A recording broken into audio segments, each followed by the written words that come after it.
আসসালামু আলাইকুম বন্ধুরা, আমার চ্যানেলে আপনাদের সকলকে স্বাগতম। আজ আমি রান্না করেছি পোয়া মাছ ভুনা। রেসিপিটা আশা করি আপনাদের ভালো লাগবে। সবাইকে শুভেচ্ছা জানিয়ে শুরু করছি আমার আজকের রেসিপি।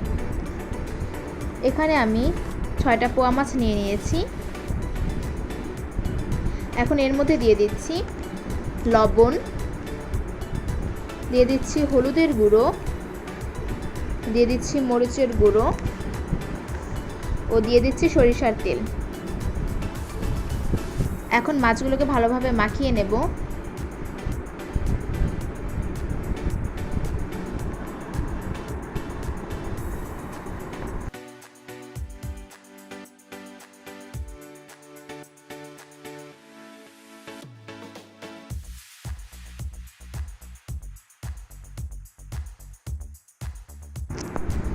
এরপর একটা প্যানে দিয়ে দিচ্ছি সাদা তেল।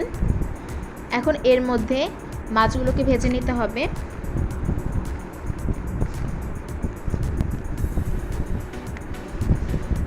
দুই মিনিট করে মাছের দুটো পিঠ ভালোভাবে ভেজে নেব।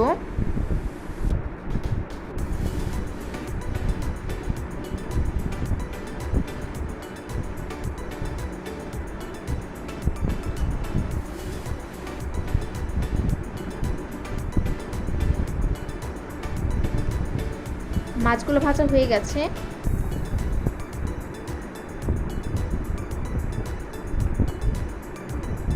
এখন বাকি মাছ যেগুলো আছে সেগুলো সব ভেজে নেব।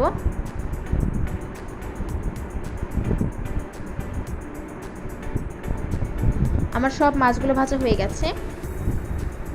এখন একটা কড়াইতে দিয়ে দিচ্ছি সাদা তেল,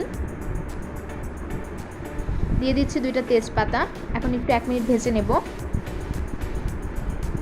এখন এর মধ্যে দিয়ে দিচ্ছি 1 কাপ পেঁয়াজ কুচি। পেঁয়াজটাকে একটু ভেজে নেব হালকা করে। পেঁয়াজটা ভাজা হয়ে গেছে।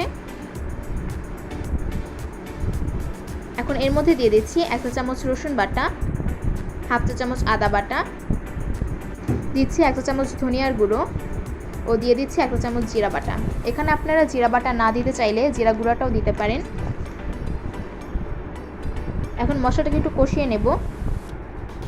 মশলাটা কষানো হয়ে গেলে এর মধ্যে দিয়ে দিচ্ছি একটু পানি, দিয়ে দিচ্ছি 1 চা চামচ হলুদের গুঁড়ো ও 1 চা চামচ মরিচের গুঁড়ো, দিচ্ছি 4 থেকে 5টা কাঁচা মরিচ, দিয়ে দিচ্ছি স্বাদ মতো লবণ।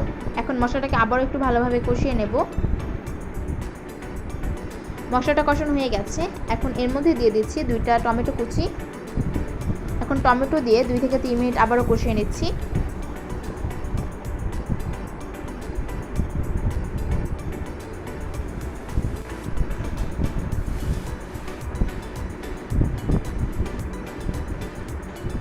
কষানো হয়ে গেছে।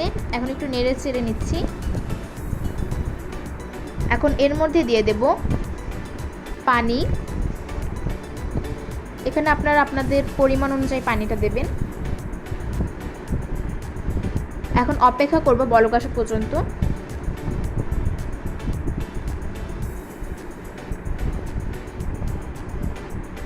বলক চলে এসেছে। এখন এর মধ্যে ভেজে রাখা মাছগুলো সব দিয়ে দিচ্ছি। খেয়াল রাখবেন মাছগুলো যেন ভেঙে না যায়।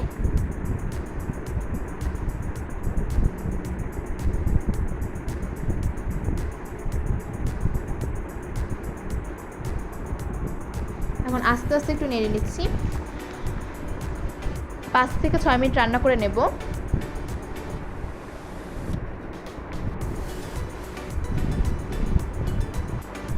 এখন একটু নেড়ে নেব, বেশি নাড়া যাবে না, মাছগুলো নরম ভেঙে যেতে পারে। এখন এর উপর দিয়ে দিচ্ছি ধনিয়ার পাতা।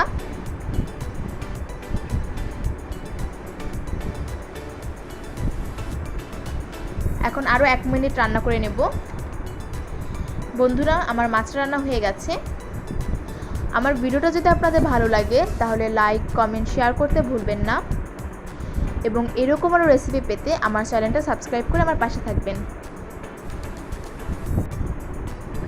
সবাইকে ধন্যবাদ।